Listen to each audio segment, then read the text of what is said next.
Stop being so disturbingly sexualized.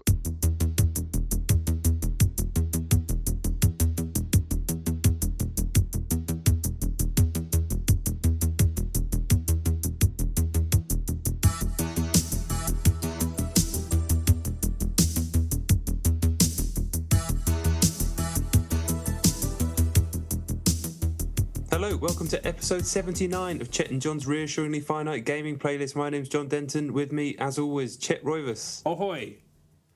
So you know the deal. You surely know the deal by now. 2 top 10 lists going from 10 to 1. 10 being the game we played the least this week. 1 being the game we played the most. That's right, innit? Yep. Chet, Yeah. Let's do this thing. Okay. All right, okay. My number 10 is SingStar on the PlayStation 3. Poor thing. Yeah, I didn't play the actual game. I'm pretty sure I heard it on Joypod, that it was hilarious to just go onto SingStar, the one that's now on every PS3 dashboard, Yeah. and watch the community videos. I watched quite a few of them, and none of them were amusing. It's just people, very, very low-res videos of people playing SingStar in their living rooms. There was one, the most highly rated clip was the most interesting, but it was rubbish. It was 25 seconds of a guy singing a song on SingStar. In the background, his child, a small baby of a toddler, I'd say, was crawling around the back, along the back of the sofa, completely oblivious to him. And as he was walking, I was like, oh, this must be really highly rated because that baby falls down. I was watching it, and like the suspense, and I swear to God, it was like the end of Inception. There was a little bit of a wobble, and then it ended. That was it, done. Oh, no. I was gutted. But honestly, I'd had that recommended to me as just a thing to do, going on there and look at the community videos. I don't recommend it. All right. I never thought of doing it, and I never will do it. Mm-hmm. You didn't sing? I don't have a microphone anymore, no. Ah. Otherwise, I would have done. I'd been right in there. Yeah, too right. My number 10 is a game called Superhot, which I meant to play more of and then completely forgot because I'm the worst person. So this, I'm pretty sure it's called Superhot. It's definitely called Superhot. Yeah. This is a free game. Oh, have you played this? Yeah, it's on my list, yeah.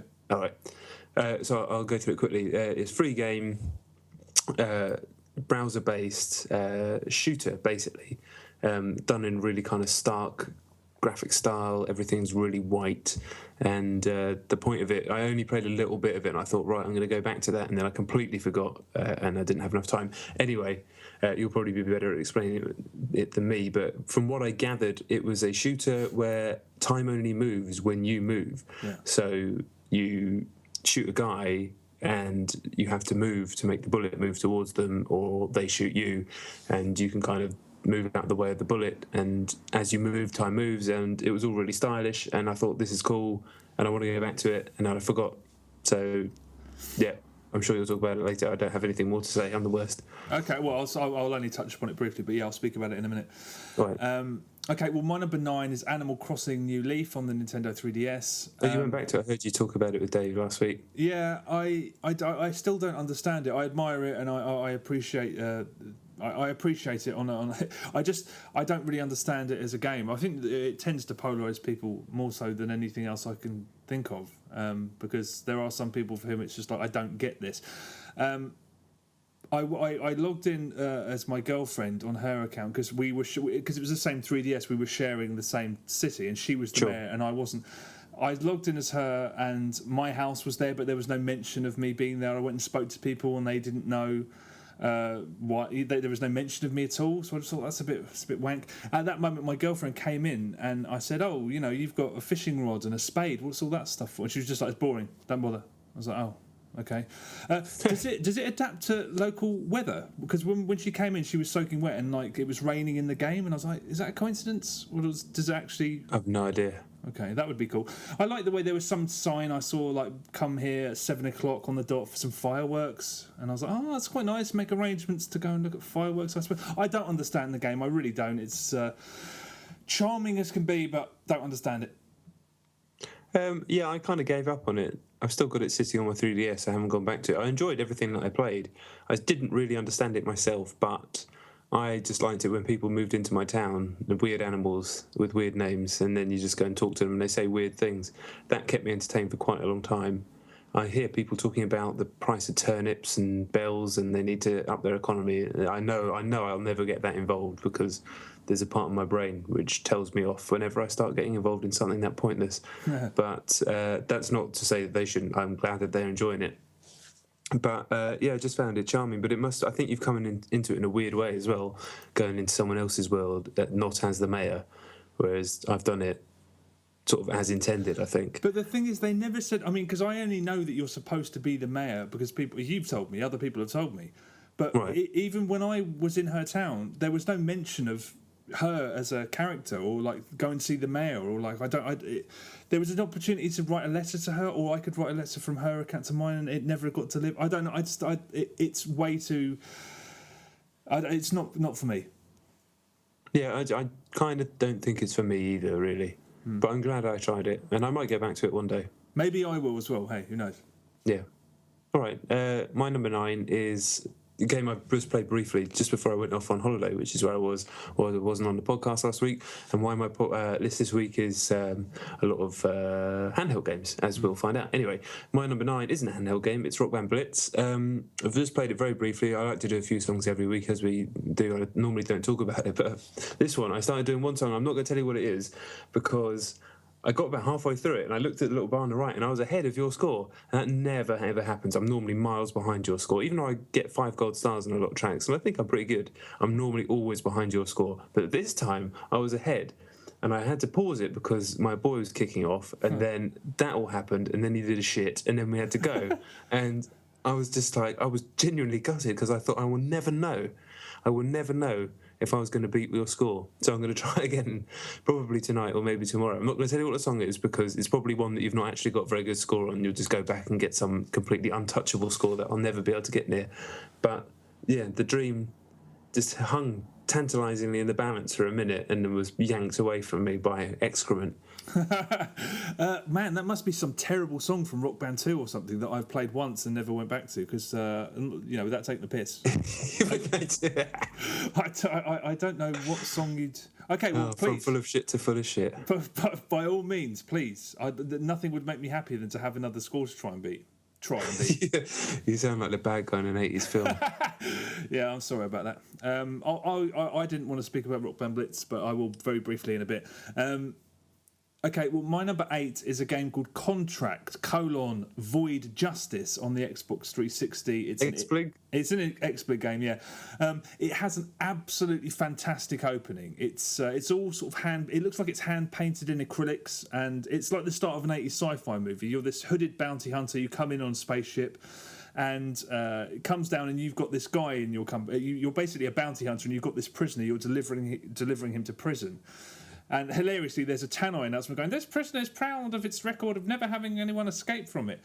And the lights go out, and the guards that are waiting to receive the prisoner, bang, bang, bang, and then he's dead. And then your hooded bounty hunter whips out a samurai sword and a gun, and then you're off. And I was just like, you had me at hello. This is a fucking great way to open a game. Unfortunately, it's a top-down gauntlet-style shooter with a little bit of loot. And it just feels a little bit half-baked. There's not many enemies on screen. You're kind of traipsing around the most bland world in the world. It's all very grey and dull, and the outlines are like that yellow ticker tape. It looks like they've taken pre-made assets and built the game with that. Right. For some reason, everybody takes an age to kill. I mean, like, you're just firing bullets at it for like up to 10, 15 seconds, and then going to it again, and then going to it again. Whenever anything potentially interesting happens, I mean, there's this weird obsession with numbers. Like, this prison's on loads of floors, and each floor has a statistic about how many guards to prisoners there are. Like 21% guards, and then sort of 79% prisoners. But the guards attack you as well, and I think you're supposed to kill both. It's not very well explained. There's a great ambient soundtrack, which is really nice. But it's just monotonous, repetitive, dull. The most interesting thing that happened to me is that I realised you meet this guy who's just standing in the middle of a room who can sell you stuff, guns and upgrades or whatever. You can try and shoot him, and then he'll shoot you back, and he normally wins. So that's exciting, I suppose. It's a shame. It starts so well that it's just another game that I've played 3,000 of on the XSplit service. It's a shame. It's really thought it was going to be great, and it's just another game I've played before. That's a shame because that does sound. It sounded quite good from the beginning. It sounded like a mix between the beginning of that first Riddick game and then, or if there was only one Riddick game, there was a two. I don't know. There was two. Yeah, God, there was two, and some like 1992 scrolling platform game. Yeah. I wish these Xbig developers weren't so eager for everything to be the top down or first person. There's so many more interesting things to do, and they're not doing them at the moment. Yeah, and with games like that, the competition's so stiff. There are genuinely great Xbig games that are top down sort of gauntlet stuff. This one doesn't even have 4-player co-op. It's only 2-player local, but shame. Yeah, could have been great. What was it called again? Contract Void Justice. Okay, you could tell me that a million times. I'd never remember it. I know. Okay, my number 8 is Gravity Rush on PlayStation Vita. Right. Holiday PlayStation Vita. You can see where this list is going. I just thought, okay, I'll give it one more chance, and I just don't really dig it, man. It's a game that just never really worked for me. I know it did really well in some of the reviews, and I can't really judge it properly because I haven't played it enough still, even though I've tried it about 5 different times and probably only about 3 hours in. And yeah, going back to it, it's kind of a really confusing and disorientating game at the best of times, because obviously you can't really manipulate gravity, but you can kind of detach yourself from gravity and then fire yourself at different parts of the environment and end up like on walls or on the ceiling and stuff like that. And it's all very cool. The art style's cool. There has these cool like graphic panels, like graphic novel panels between the levels, which you can move by like tilting the Vita and touching the rear touchpad and stuff. And everything about it's really stylish, but it's just not good enough for me to grab me. The fundamental mechanic of like detaching yourself from gravity doesn't do enough for me, and I'm prone to kind of disorientation at the best of times, having no sense of direction and dizziness, so it doesn't really gel with me in that way. And as I'll talk about later, it just kind of, I thought the Vita was going to be all about games like this, not necessarily weird gravity-based games, but, you know, like console games. Yeah. But as I'll talk about later, it's the whole machine seems to have changed. But yeah, Gravity Rush, I ended up deleting it from my memory card because I didn't have enough space. And I feel bad because, you know, it's clearly a project that's been made with a hell of a lot of love. It's very polished. I can see it's a good game. And I'm not in a position to really criticise it because I haven't played it enough. It's just simply not grabbed me, and there's so little time. Yeah. That's fair enough. I know almost nothing about Gravity Rush, but isn't it really highly regarded as? Yeah, I mean, it got a 9 on Eurogamer. It's got good review scores all over the place. Like I said, I'm not really in a position to even disagree with that stuff. If you don't know what it is, you play as a girl. I've forgotten her name because I started the game months ago and I couldn't remember it from playing it this little session this time. Who finds out, or already had the ability, like I say, to basically sort of float up in the air and then aim at something else and then fire herself at that. She has a cat, and stuff happens in the game. Like, I can't fucking remember. But everything about it is just really likeable. It's well written in that it doesn't have a lot of words to it, but everything's kind of snappy and well written. As that way seems to be the trend for Japanese games being translated these days. I don't know if it's that same team that do a lot of the Nintendo stuff or not. I don't know, but yeah, just not enough for me. All right. Is it a box product or is it download? I'm pretty sure it is a box product, but everything's basically download now on Vita anyway, and it's been on PS Plus forever. So I think it still is on there. It's always been on PS Plus. So I could always get it again, but I think when you delete something off your Vita, you also delete your save. So yeah, I'm not going to start it again. Yeah, fuck that. I feel bad. I still feel bad though. So that does say that the game must be quite good. Yeah. Right. Okay. All right. Fair enough. Well, my number 7 is the aforementioned SUPERHOT, which incidentally can be found at www.superhotgame.com, and I recommend it very highly.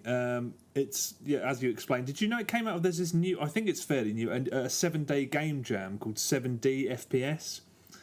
Is that what that 7D FPS thing? I thought they were saying it was a 7-dimensional FPS game. Oh right, no, it's 7-day FPS. It's like a game jam, and they had. I don't know whether SUPERHOT won prizes, but it's won prizes elsewhere. and I've seen that it's got awards for stuff. And there is Polygon posted a video of all of the 7D FPS entrants in one clip with a guy playing them, and it's really fucking interesting because there's some really, really wacky stuff on there. But yeah, this is exactly what you said. You're moving through what looks like, if you're old enough to remember the Soft Mints advert with Mr. Soft, it looks like that. My boy. And there's red silhouette people, and time only moves when you move. And I don't think this, because it's basically a demo, it's just a tech experiment. It lasts 5 levels or so, and there's not a great amount to it.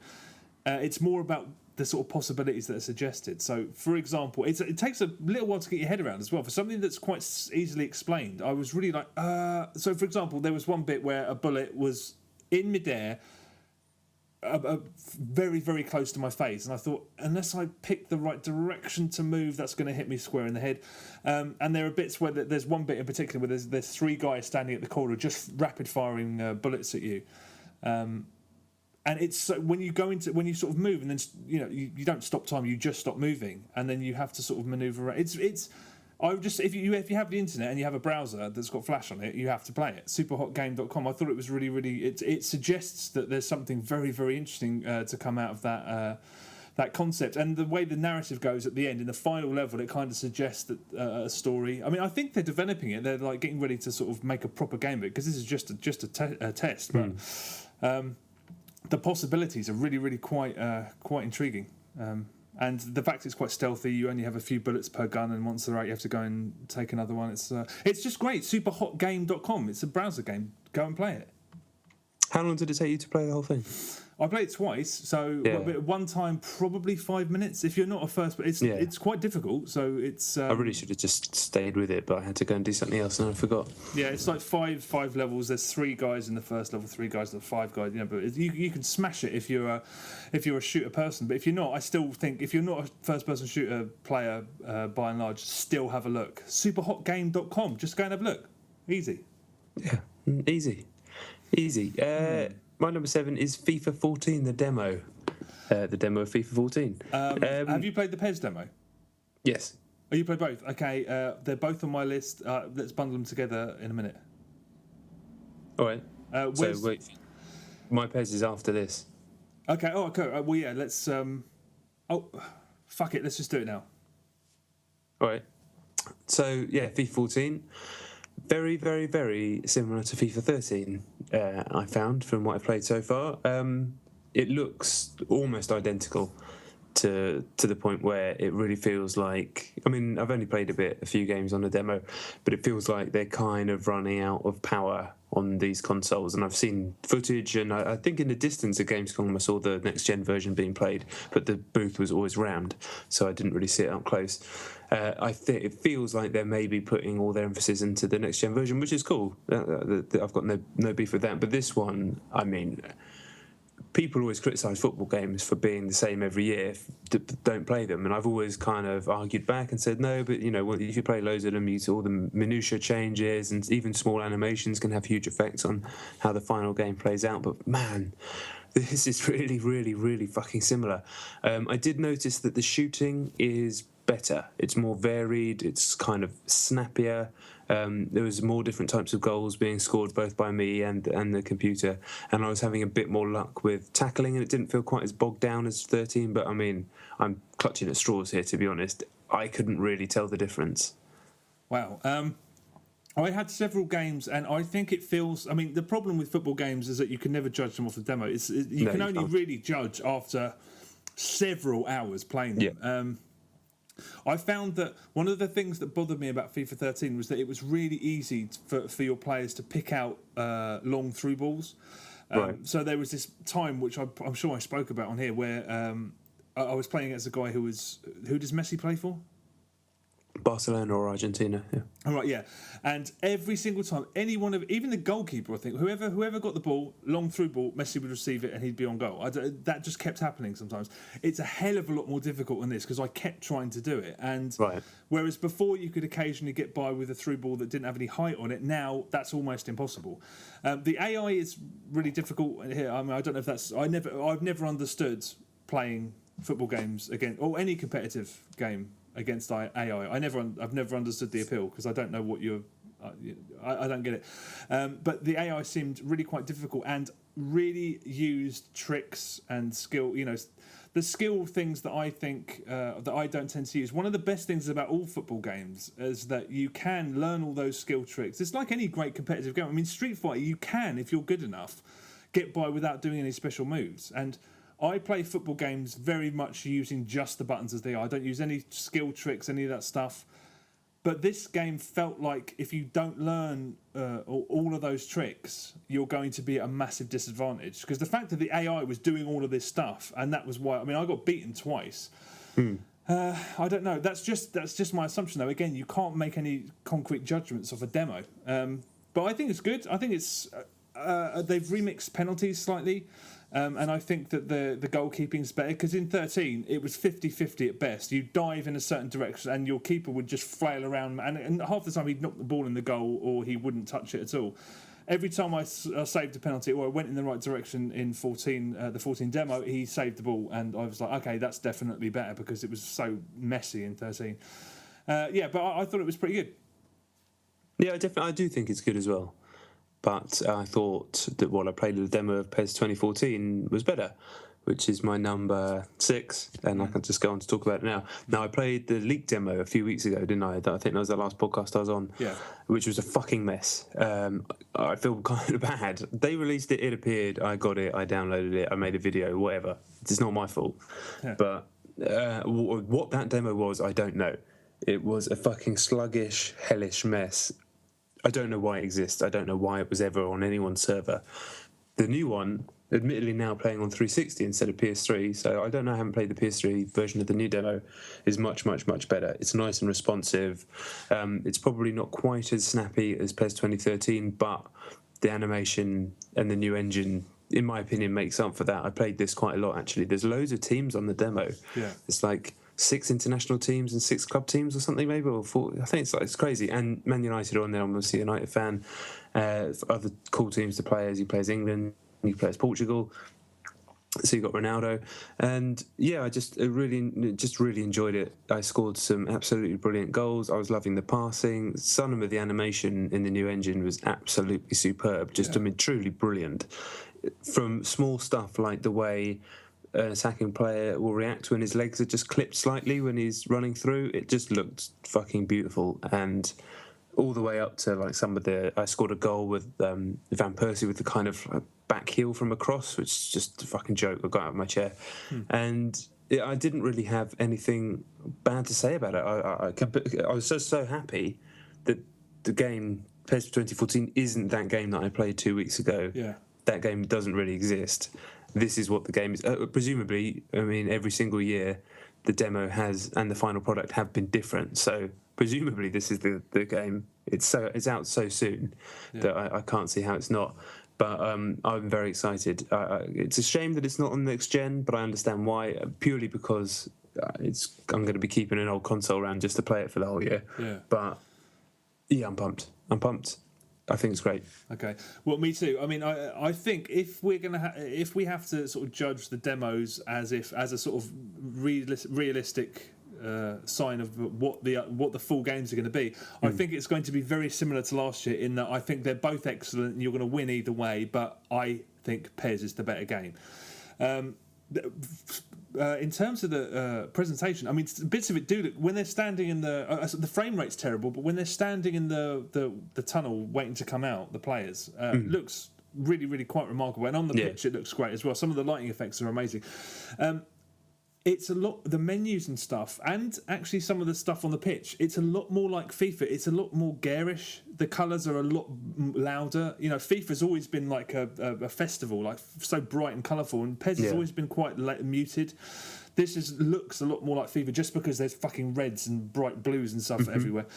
It's slower than FIFA, obviously. They've reworked corners. They're so much better. The main problem with PES 2013 is that the corners, I don't think I ever scored off a corner. I'm under 5, definitely under 5 in the whole time I've been playing it. Yeah. Now they've changed it so you have this sort of row of dots that chart the trajectory, and then you can decide the power. I almost scored off one the first time I used it, and I was like, fucking hell, this is good.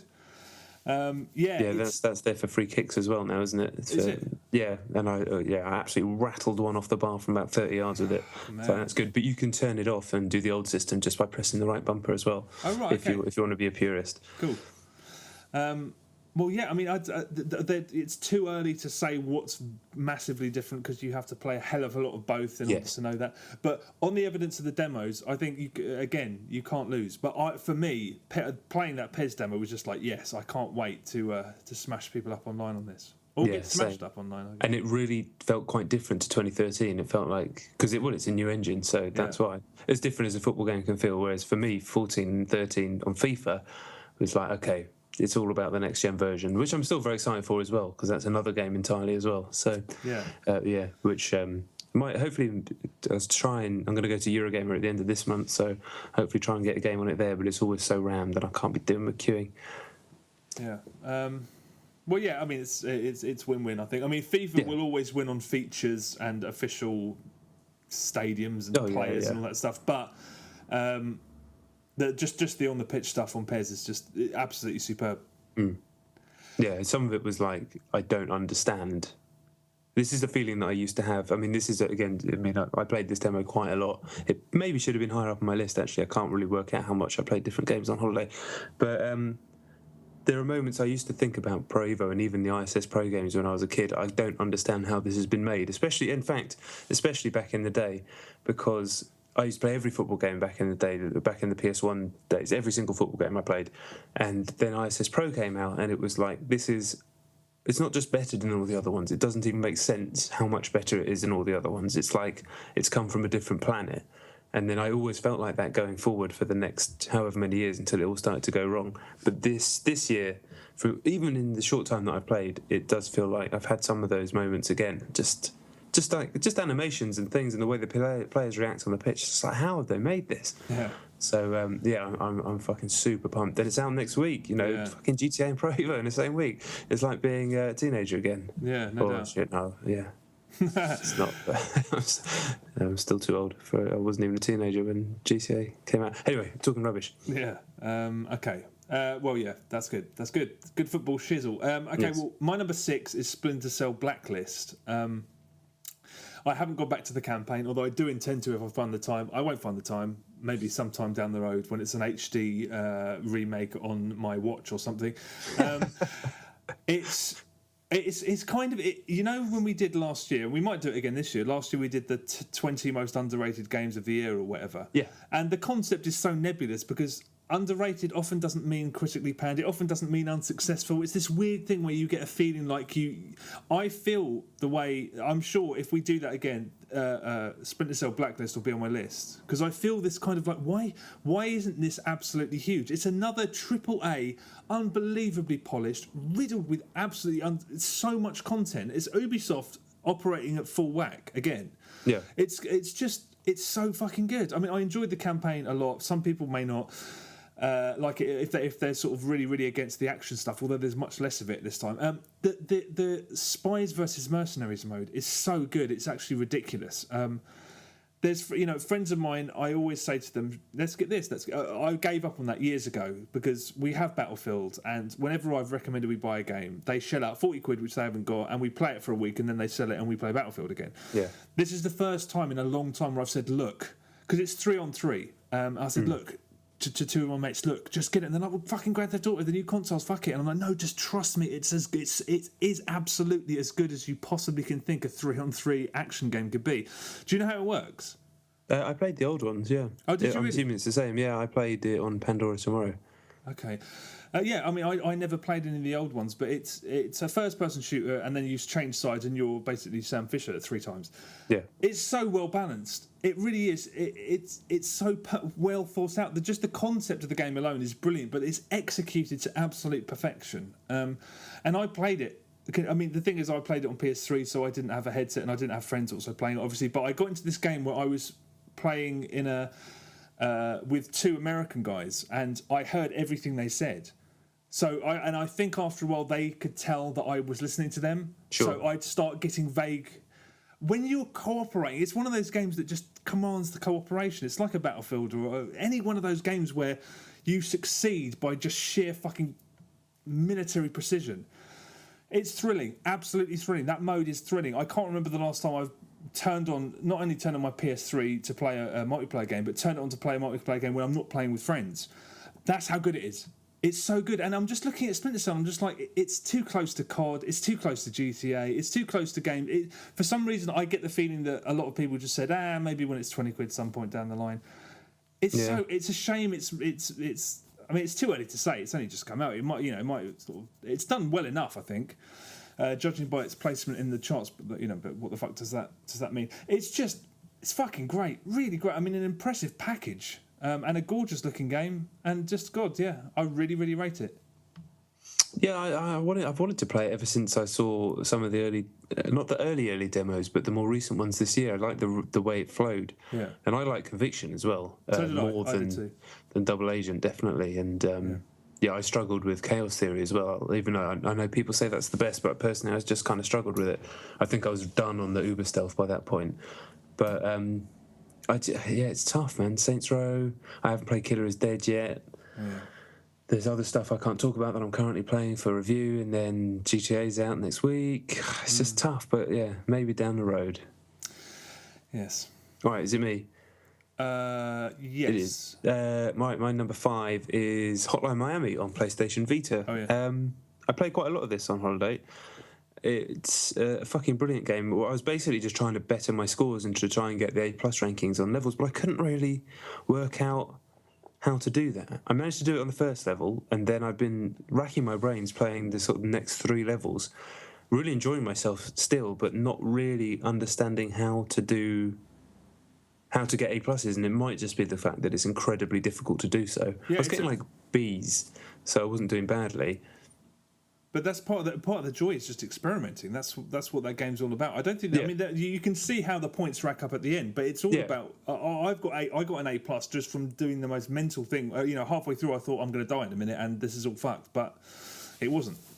That's why I think the game's so fucking good, because you can just. I'm sure the number 1 in the world bears no relation. If you watch a playthrough of number 1 and number 2, I'm sure they're vastly different from each other.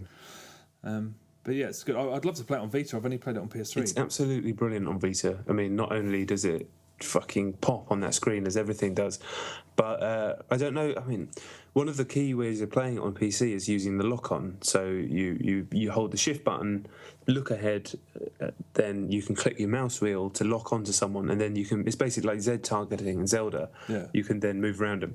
Can you do that on PS3? No. Oh, actually, yes, you can. I didn't realise that you could, but yes, you can. See, a mate of mine came round the other day, and I said to him, "You've got to play this game." And we played it, and he was underwhelmed because he's a dick. But when he was playing it, he was locking on. I was like, "Oh, I didn't really. I don't think I'd even choose to play like that, because that's part of the thrill of it is lining up a perfect shot." But yeah, you can do it on one of the trigger buttons. Yeah. Because that was a lot of how I played on PC, and the way it's done on Vita is absolutely brilliant. You just play normally with the 2 sticks or whatever, then you put your thumb on a screen and just drag across, and that will move your view. And then with your other hand, which is normally on the left stick, you just tap the dude and then you're locked onto them. And it works so well. It works way better than the PC, and it just becomes more buttons, basically. And you can just shift your movement around with your thumb, and then you're quickly back to the stick. And you can play like 3 different styles at once. You can play that slow, because that's kind of more of a stealthy play. Yeah. You've got the twin sticks are good enough to play all-out action, and then you've got the kind of combination of the two, because it's just great. The PlayStation Vita version is absolutely brilliant. The game's brilliant. I can't wait for the second one. It's been. I'm so glad that I ended up buying it for the Vita after the disasters that I had with it earlier on, with all the bugs. I still haven't got tired of those tunes. Yeah, me neither. No, I'm the same as that. I'm enjoying just taking. I haven't finished it yet, so I'm just enjoying doing it at quite a slow pace. But I'll speak about it again, no doubt. Yeah, and it's day and date PlayStation Vita for the release of the second one. And PS3. Yeah, PS4 I think, but I don't know. Maybe PS3. Okay. Probably. I'm sure. Yeah. I mean, why would they? Why would they not? Yeah. Okay. My number 5 is actually 2 games mashed together. It's SSX and Need for Speed Most Wanted. I won't speak about them for very long because we've both spoken about them at length for many times. I'm just, again, going through this pile of games that I'm trying to get rid of, and these 2, I don't think I ever want to get rid of them because I love them too much. Going back to SSX was great. It made me... I think a lot of people with SSX were a little bit hard on it for not doing... I think they criticised it for what it didn't do rather than what it does. And the Deadly Descents, you didn't like them, did you? The Deadly Descents? No. Yeah. I heard a lot of stuff about that. I like them. I mean, they force you to learn the tracks, but then again, a lot of racing games do that. They always have. This is just a bit more brutal than those. But yet, the global events still amaze me. And they're so addictive. I mean, they do pinch sort of. It is very much like gambling, but it's a game that's so much fun, and I think it's a bit of a classic. And I can't quite believe that it didn't do as well as it probably should have done. The 3-2-1 simultaneous races that I didn't play much of when they were patched in. I can't remember, like eight months ago or so. It's hard to get games because there's not a lot of people playing it, but when you do, that's a hell of a lot of fun. A mate of mine's brought it in the interim without telling me, and it was great to go and smash some scores, make some money. I love it. I really do love it, and it's so strange that it's the same with Need for Speed Most Wanted. I feel exactly the same way about that. That's a game that me and my girlfriend, we used to just meet up on Sunday and we'd play online and just drive around looking for billboards and stuff. There's something about... I mean, I know EA is a corporation and everything they do is bad and blah, blah. And they almost certainly harnessed it because they thought it would be a great way... they thought they could make money from it. But whoever came up, or the teams and the different people that have developed and come up with Autolog and RiderNet, there's something really pure about it. And it's so strange that systems that never invite you to speak... You're never, ever asked to interact with anyone else. But I feel like I'm stepping into a community when I turn it's honestly, when I turn those games on and they start, I feel like I'm walking into like a housewarming party of the world's most affable hippie. And it's just like, leaderboards over there, multiplayer challenges, campaign, do what you want. I'm just like...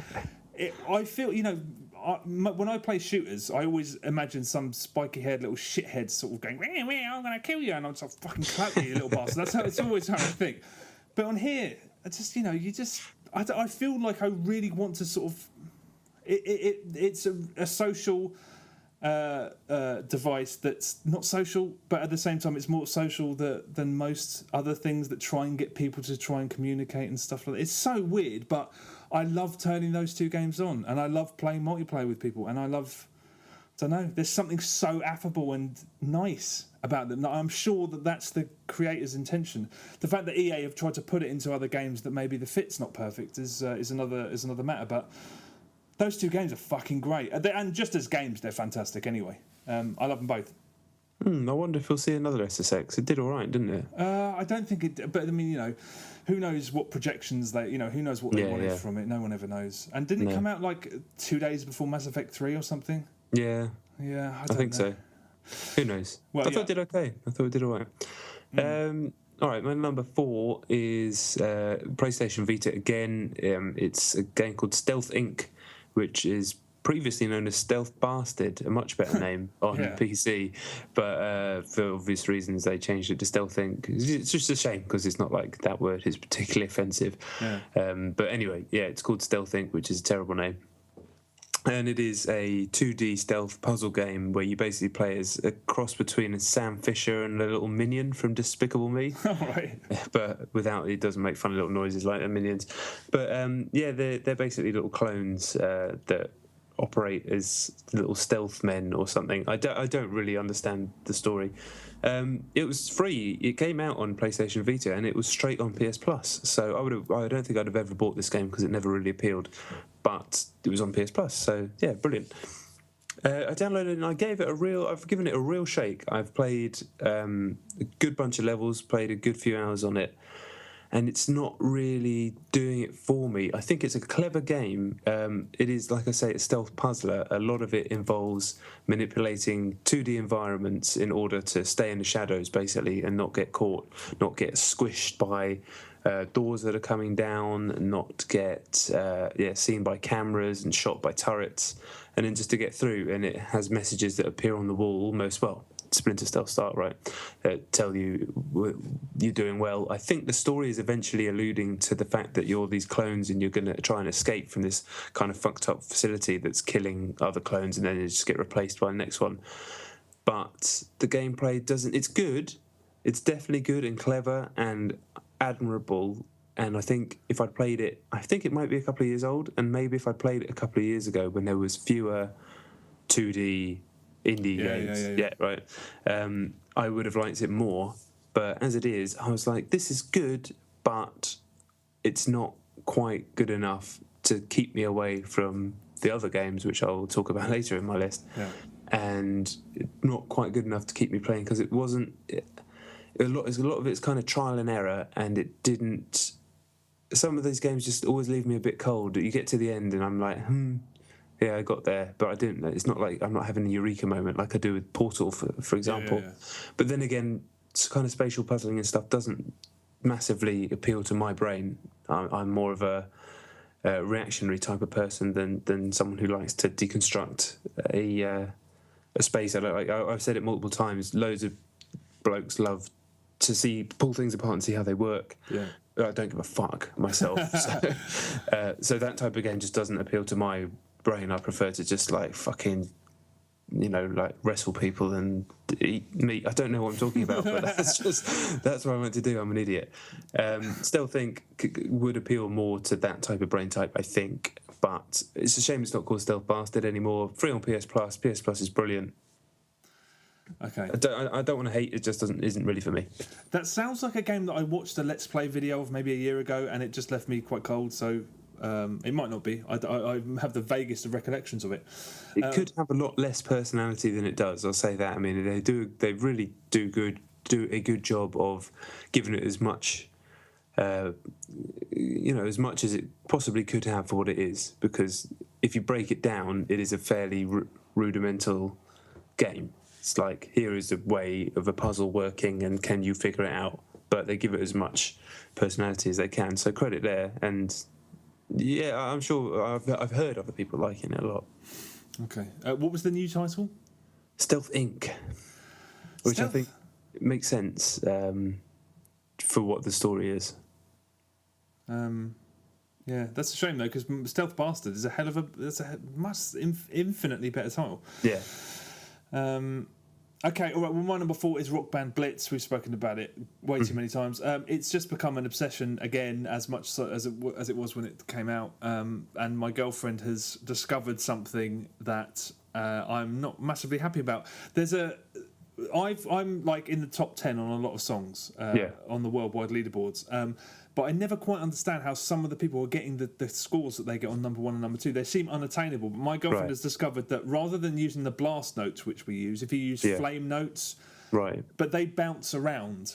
Yeah. And you have to chase them, which means that it's a bit more unstructured, and it fucks with my chi. I'm like, I want to.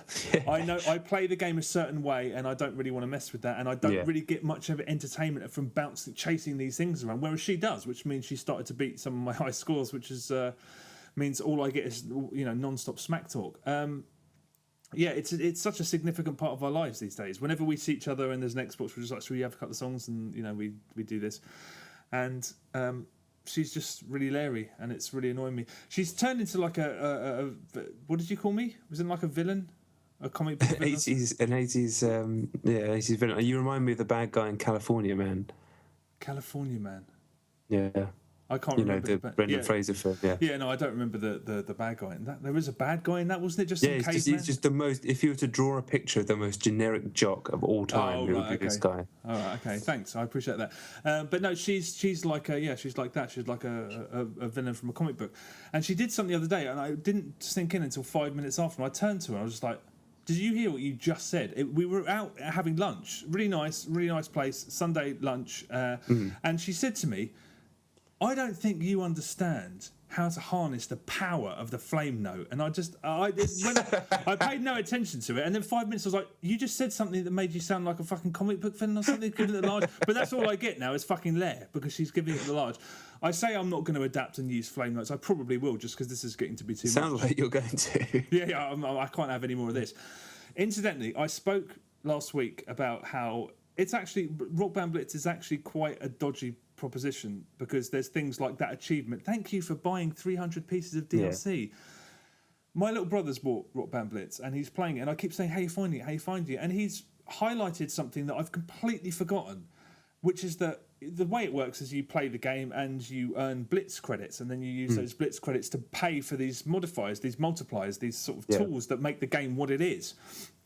He said, because he hasn't got any DLC, he's like, I can't really progress because I run out of Blitz credits, and then the only way to get them up is to play songs without using the modifiers, which is completely pointless. That's not the game. But you make a fuckload of Blitz coins, credits or whatever, when you play a song that you've not played before. So it's like, download some more songs. That's how you get more. I didn't even know that. It's really quite shocking. I mean, it's really, the thing is, I can't, as bad as it is, it seems like some of the worst techniques from free to play. The fact that you buy a game and you can't play it as it is until you download a shitload of songs, because otherwise the Blitz coins run out and you have to play it without using the tools that you're supposed to, that are part of the game. I love Rock Band Blitz so much that I could never diss it. I think it's terrible. I mean, Rock Band Blitz is my racist grandfather. I know he's my granny. He's my granny. He's my grandfather. So he may have some horrendous. There may be some horrendous things about him, but I'm not going to diss him because I love him too much. You know what I mean? But yeah, it's quite shocking at the same time. I was quite being reminded of that. I turned a blind eye to it at the time because I had a million songs and I love the game, but he can't play it basically, and it's quite shit. That is terrible. I had no idea because like you had a lot of songs, and I've never even noticed that was a thing. I just played it, but it's pretty bad. Yeah, that is bad. Yeah. That's bad. Incidentally, you should definitely, not you, but other people should definitely watch Chet's play Rock Band Blitz videos if you're just interested in seeing what is one of the best Rock Band Blitz players in the world play Rock Band Blitz. It's kind of fascinating. If you've ever played Rock Band Blitz, and you maybe like David last week played it a few hours, had a bit of fun, maybe didn't like it, whatever, and switched it off, to watch, I mean, like I said, I'm quite good at it, and I basically play it as Chet does, but way worse. Right. And to watch it happen in runs that he says aren't even good enough to be on YouTube because he's an asshole, is quite something, really. It's weird to know the best. They should make a documentary about this, like the couple that are competing to be the best players in a game that no one plays. Yeah, it is annoying. I'd love to have more competition, but all of those clips could be better. What's annoying is that I've beaten all of those scores I've put on YouTube, so it's just a fucking. I'm just gonna. It's a really frustrating situation. Incidentally, I don't have a racist grandfather. That was just an analogy. I don't think you know how to harness the power of the flames. Don't start, boy. My number 3 is a game, again, like Rock Band Blitz, I talked about way too much. Apologies, there'll be more games next week. But it's Spelunky on Vita. I've talked about it loads. I don't really have anything else to add other than PlayStation Vita on holiday was corking. I mean, I'm considering this console with PS Plus and with these indie games, Hotline Miami, Spelunky, one I'll talk about in a minute. I know that Thomas Was Alone. Oh, I forgot, that should have been on my list. There's a few more, I'm forgetting them. It's become, like, for me, a god tier machine. It's absolutely brilliant. It is the best place to play this current crop of indie games, which are like the coolest games out there at the moment, really. And this is the best place to play them. It just fucking is. The screen's amazing. The controls are amazing. It's fucking portable. You can download it. It has an instant off and on, which for a game like this is a game where you only want to have like 2 or 3 sessions, 2 or 3 goes, each of which takes maybe 5 minutes, depending on how well you do. The fact you can instant on that shit, as Jason Killingsworth wrote in his excellent article for Edge, so I don't want to seem like I'm copying, but it is a good point, the instant on. And yeah, it's just the fucking best. It's the best place to play these games. And that's it. Spelunky's really good, but you already knew that. Yeah, what's happening on the sort of the AAA? I don't know. Killzone's out. It's either out this week. I've not even touched it. I've not even thought about it. I don't care. It's weird. I don't even want to play it. I should do, really. But for me, this machine is now about indie games. That seems to be the consensus. But are Sony taking it in that direction? Are they still churning out like fucking Call of Duty and Assassin's Creed and all that stuff? I don't know. I mean, I've not heard. All I'm hearing for Vita now is PS4 crossplay, or PS4 remote play, which is going to be fantastic, I hope. And just indie games, like high profile as those games get, indie games. And I don't know how the machine's doing business-wise. I don't care. I've got one. It's not going away because they're going to keep releasing these games on PSN. And they're going to be best on Vita. It's got every single way of controlling it. You can download it straight to the console. It's the shit. I'm really happy that I had bought this machine, and I bought it for work, and I really thought it was just going to sit there like the PSP, and it did for months. I didn't touch this machine for months, and now I'm on it almost every day. Fuck. I mean, I had one at launch with all of the launch games on it, and I was just like, I love this machine so much, but you just know how inessential it is when you put it away. So there's no indication about whether this is something that Sony are orchestrating, because I haven't heard anything about Killzone aside.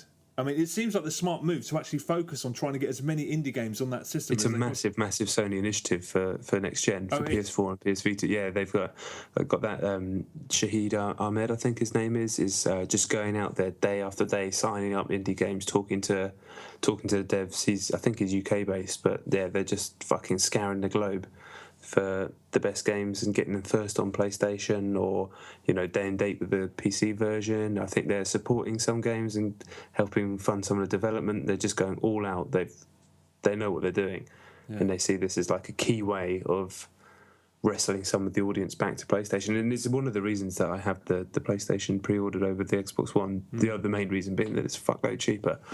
But I really like what they're doing, and the fact that now I know that these games are, like I say, going to be coming out day and date.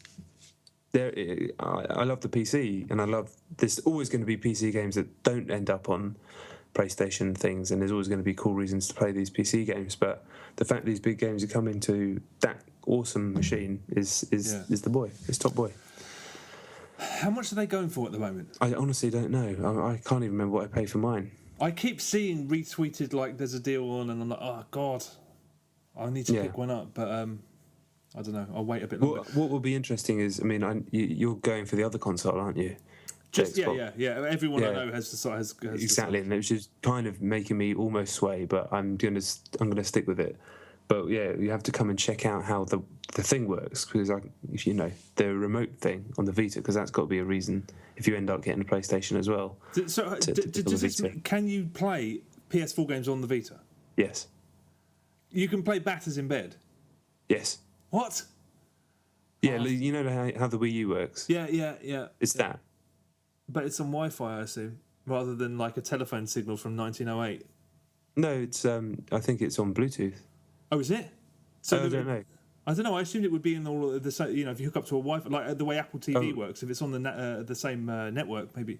I don't know. I mean, I know absolutely nothing. As far as I'm aware, and what I've read and seen so far, that it works really well. If you're I'm not the guy to ask about technology. I don't know. Just fucking it jumps through the air and lands on your console. I don't know. Oh, right, okay. But I mean, batters might struggle because the Vita doesn't have enough buttons, but for other games, batters is always the one I think of. But yeah, for games that require less buttons, really, it could be amazing. Yeah. Fuck. Oh God, I'm so torn. People are speaking a lot of shit about Microsoft at the moment. They're like, oh God, they've gone back on everything they've said. I'm like, yeah, that shows they're listening. The few things they've done, I'm just like, I'm going with them. This is why I trusted them throughout the last generation. Sony said something as a knee-jerk reaction to what they heard from Microsoft, and we kind of hope that they're going to make good on it. But who knows? I don't know. I'd like both. Who knows if I'll be able to get both? What am I talking about? What number are we on? That was my number 3. Okay, my number 3 was doubled up FIFA demo, PES demo. Okay, so my number 2 then is Velocity Ultra on Vita. I talked about this a while ago, the game with a really generous trial. Yeah, right. It's the kind of 2D shooter. I figured this would be a perfect holiday game. I really felt like the guy who, incidentally, is a one-man team in Brighton. So he's probably like your next-door neighbour. It's a distinct possibility.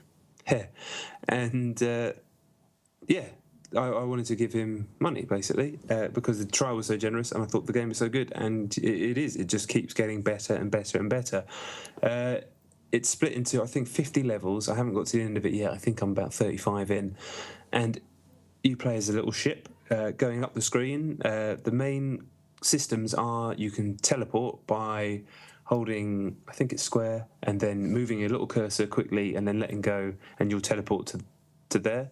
And you can speed the scrolling up by holding the right trigger. You can shoot, and then you can use the right stick to fire. I think they're basically like bombs or missiles in one of the 4 directions. Every level manages to cram new ideas out of those systems to the point where the amount of times I'm sat there and I just kept saying to myself, "You're a genius. You're a genius, mate." I do a thing in this game and I was like, "You're a genius. This is so clever. I can't believe you're so clever." And at the end of every level, I was like, "This is a brilliant game. You are a brilliant person." The only things that I have to say bad about it is it's clearly been done on a relative shoestring, and I don't mean that as even a criticism of the game. In fact, it's a positive. But there are elements of the game which you know that the sequel, which is coming out at some point, I think maybe next year, will probably improve on. The fact that it's very sparse graphically. It's not a bad looking game at all, and it looks nice on the Vita screen, but the background is just like black space with some dots for stars. There's no like depth to it. The textures, it's just completely 2D, but it's just very plain looking, very clean but very plain. There are bits where like a static 2D comic book panel will come up to tell you this level you're required to accelerate the whole time or something like that, but they look kind of ropey. Yeah. And that kind of thing, like the menus and stuff, you can see how all of those areas with more money are going to be improved. But he, for this game, has focused everything, every bit of budget, every bit of time on what matters, and that is this gameplay that doesn't exist in another game. No other game that I've ever played plays like this. Nothing else has this wicked teleporting mechanic which you can use. There are times where you have to use it to solve puzzles. There are times where you have to use it to quickly nip in and out of. As you're scrolling up, you'll get caught in a little pocket basically, and then another little pocket will appear, and the stuff in between that is a wall. So you have to teleport to the next pocket, but you have to do that quickly before you get crushed by the screen. And there are times where you just use it when you're fighting fucking waves of baddies when there's too many bullets, and you quickly teleport to a space where you've identified this is all happening really fast. So it has a kind of bullet hell element to it sometimes as well. It's a brilliant game. I think it cost me £6-7. This is the Vita specific version. I just read the Velocity Ultra, but the Velocity is the PS3 version. I think it's the same game, but he just did it natively for Vita, so it works with the screen and whatnot. Brilliant game. Can't wait for the sequel. He's a very talented dude. It's not his first game, is it? I don't know. It's Future Lab is the name of the studio, but I'm pretty sure it's just one guy. I'm pretty sure his name is James, but I've forgotten his surname. Okay. I remember you talking about that a few weeks ago, and I went and I scoured the PS3 trying to find it, and I couldn't. And I looked under Velocity and Velocity Ultra, and I couldn't find. I think I found the downloadable full version for Vita, but I couldn't find a PS3 version, and I couldn't find a demo on either. So I don't know. I'm gonna have to have another look because that really does sound tremendous. You'd love it. Yeah, 100%. You'd love it. Fuck, I really have, but I searched. I remember this is something. That's when I bought Hotline Miami. What I went there to try and find that, and I just couldn't find it. I don't 100% know that it is on PS3 then, because I've only played the Vita version, and I think in my mind I'd heard that it was on PS3, but I haven't done the research, which is no real surprise there. But I'm pretty sure it is. It is. I'll have another look because that really does sound right on my street. Yeah, and the tunes are quite good as well. Yeah, I remember you saying that. Okay, my number 2 is this is a very, very weird one. This is a game called Office Affairs on the Xbox 360, and it's not weird because the game's weird. It's weird because I still don't know how to process my feelings about it. Basically, a friend was around the other night, and we said let's download something amusing from XBlig. And we found the box art was a scowling woman with her legs out sitting on an office chair. Office Affairs. I was like, well, that's got to be worth a look. Yeah. As soon as it started, I was like, oh, because it was developed by Silver Dollar Games, who made One Finger Death Punch. I was like, oh, okay. Basically, in an ideal world, I wouldn't say anything about it. I do this too much, though. I say just download it, but I understand that's not enough. It's a really good idea, and I'm really enamoured with it. It's not executed brilliantly, and in the end, it's quite underwhelming. But when I was playing, I was like, this would not exist anywhere else. And with a little bit more polish, I think it would be genuinely a talking point if it appeared on PC. or something like that. Basically, here's what happens. The game starts and there's a guy standing on top of a building, and there's just a prompt to press a button. You press a button, he jumps off, and he's like, oh, well, yeah, cheers, I've jumped off the building. And what you do is I think, it doesn't specify a time frame, but he talks through his life, and he talks through, I think, the last 24 hours, and he wants to relive that 24 hours. So as you're plummeting to the ground, you make these decisions about how he spent his final day. As I was playing it, I mean, because we played the trial first, and within about 60 seconds, I was like, I'm going to buy this. I've got to play the full version. It's basically an interactive story. So you're listening to this guy narrate his day and what he hates about his life, and how is he going to change, and how is he going to do this, and blah, blah, blah, blah. I bought the full game, and I have to say, I'm so enamoured with the idea. It's such a cool idea. It's not brilliantly executed. I think it's because Silver Dollar make games very fucking quickly. Some of them are excellent. I mean, One Finger Death Punch is one of the best games I've played this year.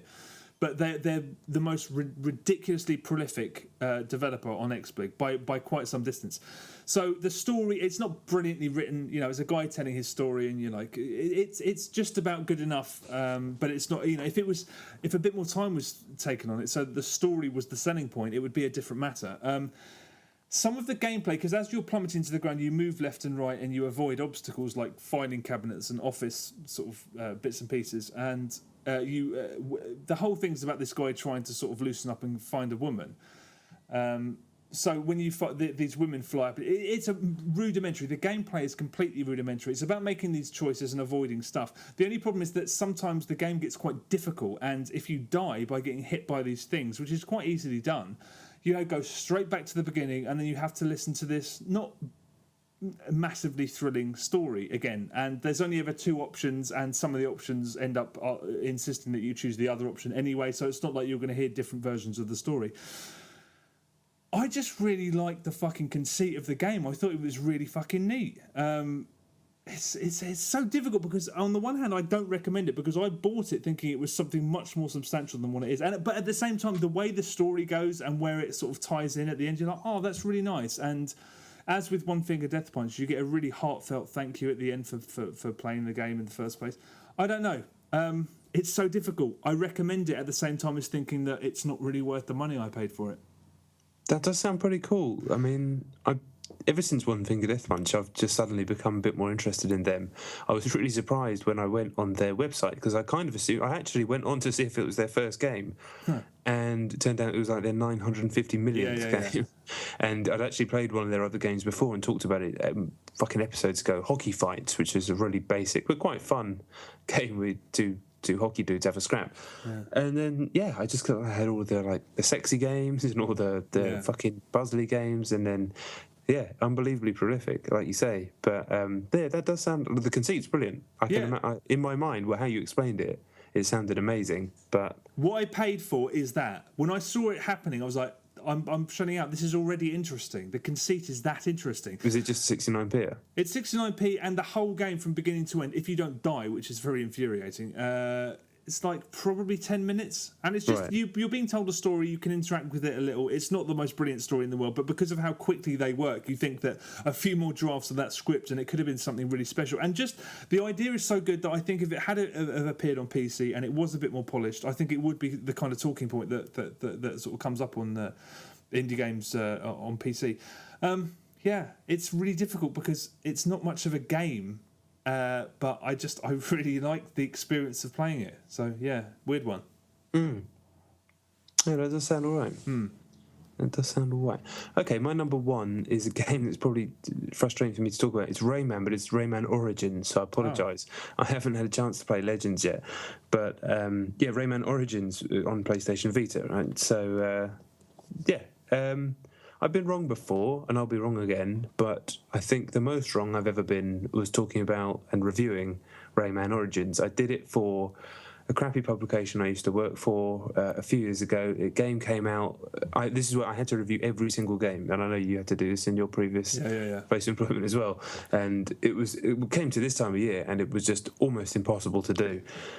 And Rayman Origins came at the same time as like 10 other games, and I played it. I didn't quite grab me. I didn't give it a fair enough shake. I still gave it a decent score, but I turns out, as everybody else already knows, that I was rather wrong. I've since gone on to almost finish the game on Vita. It's the game I played on holiday most by a fucking mile.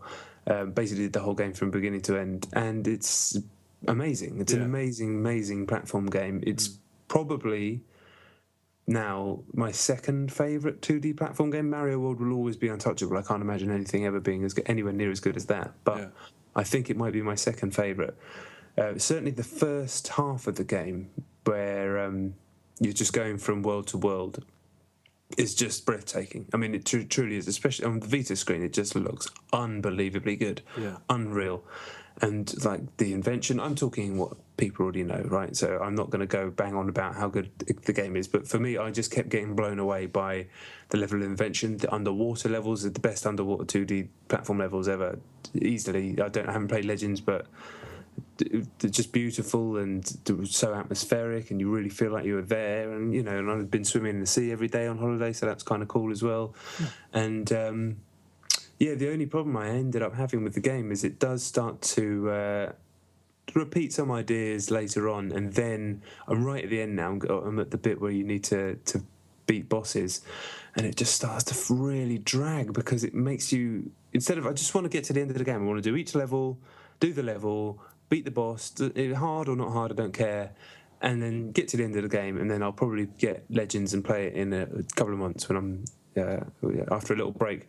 But it's making me fucking grind for bullshits. I have to go and pick up pink bullshits on levels that I've already done in order to unlock the bosses, and it's like, I don't really want to do that. I played this game for hours. I wasn't like being so I wasn't scrimping on bullshits in the first place. I was doing my best to get them all in the previous levels as I played through the game, and I never had to grind as I got through most of the quest. But now it's like you need another 12 guys to get. It's like it's dragging there. And it's a shame, because it's such a like effervescent and exciting and beautiful video game. I don't want to grind for fucking pink things. Just like, it was long enough. I don't feel like I've been cheated out of content. And if I want to go and beat times and find little secret boxes, I will, and I might still. But just let me get to the end. Let me beat the other two bosses, man. Why not? Don't make me grind.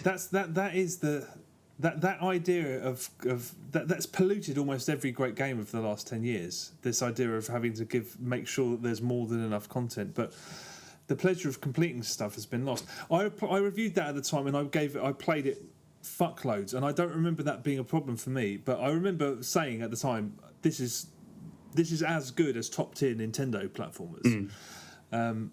And it even looked amazing on console. I can't believe I haven't played the new one. But that one, I loved it from start to finish, and I don't remember it feeling like a grind. It's really only at the very end. And I mean, bear in mind, I fucking hammered this when I was away. I hammered it every single time I got a chance, when the boy went to bed, or when I finally got like a 5-minute break from his maniacal sandcastle smashing on holiday. I was just on Rayman Origins, so I still got the little tune in my head. I probably played it too much, but I just want to get to the end, and it's because I know that the new one's out. I want to play that, and I want to play whatever else is coming out, and I'm just like, just fucking get out of the way. I just want to beat the bosses. The bosses are sitting there. Yeah.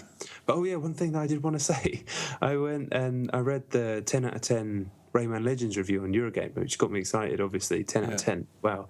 But it contained a line, and this literally kept me up at night one night on holiday. This literally kept me up at night because I'm a fucking idiot. It contained the line, I'm trying to think of the line now. It kept me up and I can't even remember it. They was talking about the fairies in Origins, right? You fucking rescue these fairies, and they're really powerful, and they give you powers. And it called them disturbingly sexualized. What?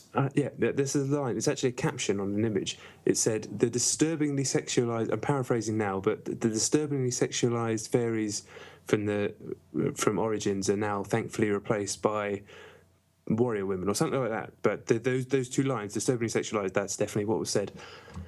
And I thought about that so much, and I thought, okay, right, that's probably just a throwaway adjective for something that this guy either thinks or thinks that he should think. I'm not going to assume what he does or doesn't think, but it's a fucking dangerous one.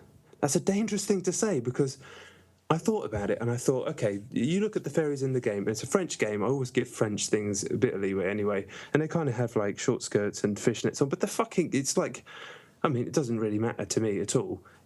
They're designed in the game to make Rayman look like a bit of a drooling idiot, and it's a fucking 1 second gag when they appear. That's all it is to me. And I thought about things disturbingly, man. I thought, what has disturbed me in my life? I thought, okay, like major familial trauma, that's disturbed me. Like some of the, the harsher images and stories in the news, obviously. Like a small selection of films, like over all the films I've ever seen, a fucking handful have disturbed me. And maybe that trapdoor spider video on YouTube, but oh god, a fucking fairy, a sexy fairy in a fucking cartoon computer game? Are you kidding me? Disturbing? Don't say stuff like that. Don't use it as a throwaway adjective. Why not? They get brownie points for it. People applaud them for doing shit like that. It's fucking mental. I know. It is the act of mental people. I know. You're a nutter. You're a nutter. You're a nutter. What are you talking about? And if that's what you actually think, then you're a nutter. And if it's not what you actually think, you're a nutter. You're a double nutter. It's not what he thinks. He wrote it because that's what you do. That's currency. Yeah, because it's throwaway bollocks. Yeah, exactly. It's throwaway bollocks, and it was an easy one. It kept me up at night. That's quite. I must have missed that caption because I think I'd remember that as well. But someone patted him on the back for doing that. That's mad. Funnily enough, just yesterday I was watching Peter Pan with my nephew, who's like 1 or 2. I don't know. He's like a small age, whatever. Tinkerbell. He's not quite. Tinkerbell wears like this tiny little number. Like it just basically it's like a, what do you call those dresses? It's tiny. It comes up quite high and it's quite low. It covers everything that it needs to cover. And I was watching it and I thought, if this character was in a video game, there would be about 3,000 news stories waiting to be printed before the game would even hit the fucking shelves. You ain't wrong. Mentalism. I don't want us to think that this podcast is turning into some sort of weird thing, because it has been 3 weeks in a row. I know. And you said a very, very salient point last week that we definitely don't want to be associated with or look to be supporting a cretinous movement on the other side, no doubt, of fuck-witted idiots who speak disgustingly to other people. But, we've got to just have some fucking common sense. Yeah. Just common sense. Don't say stuff like that. You're way better than that. The rest of the review is excellently written, and you're obviously a very, very fine writer and have been for many years. But don't say that. It's a fucking cartoon fairy in a game about a guy with no arms.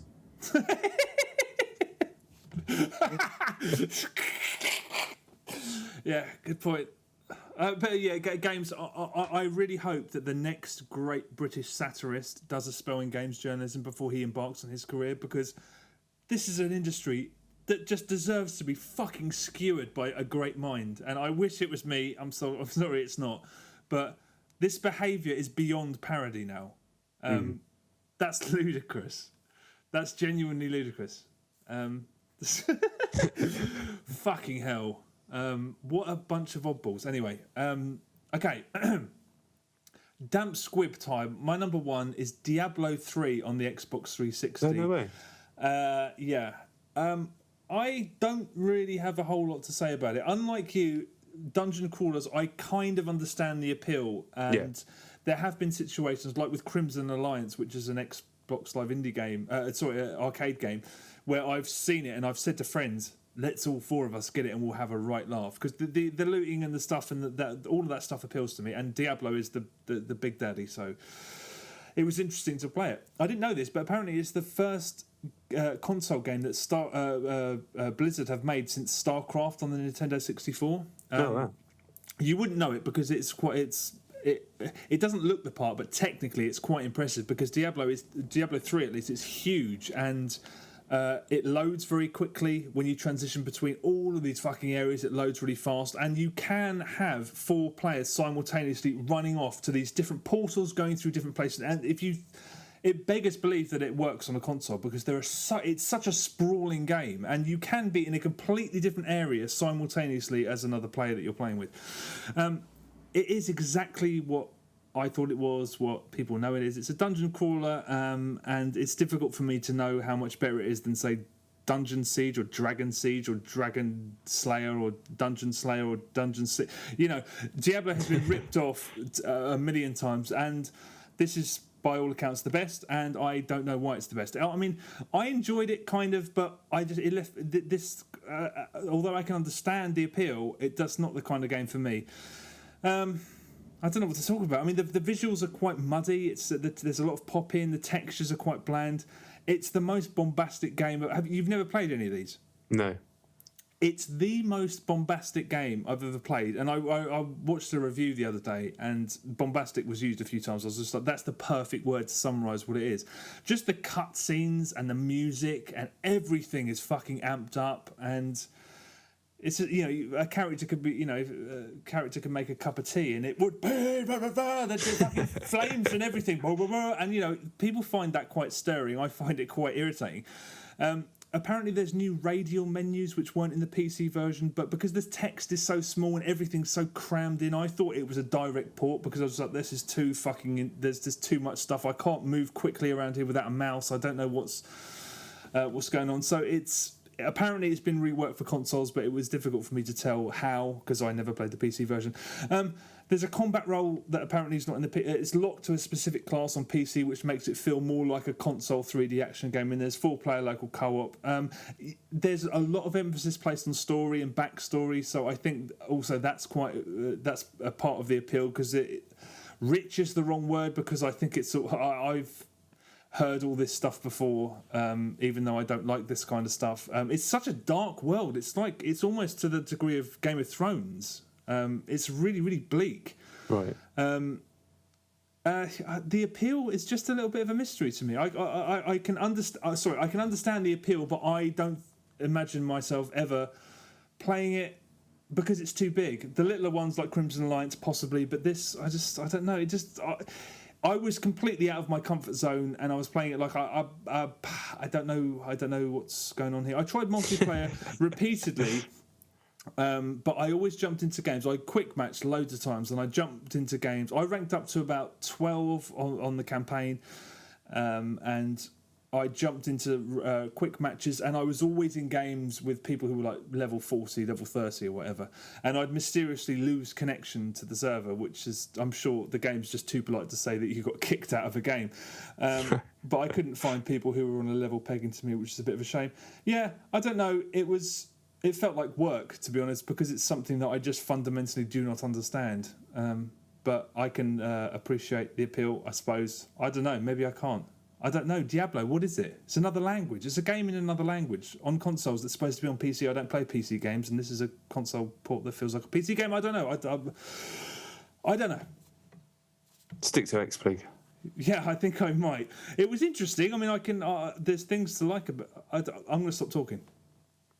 Yeah, I feel you. I feel the dog.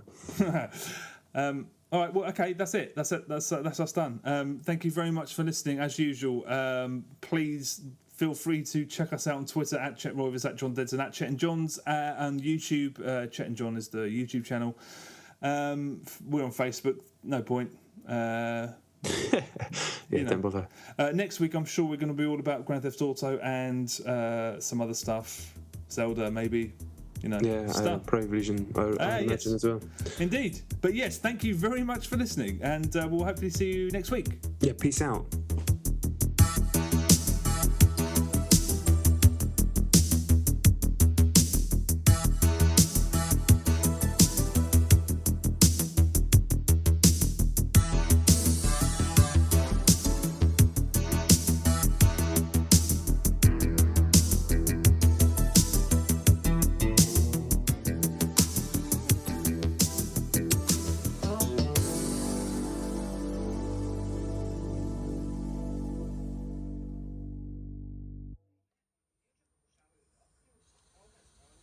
Motherfucker!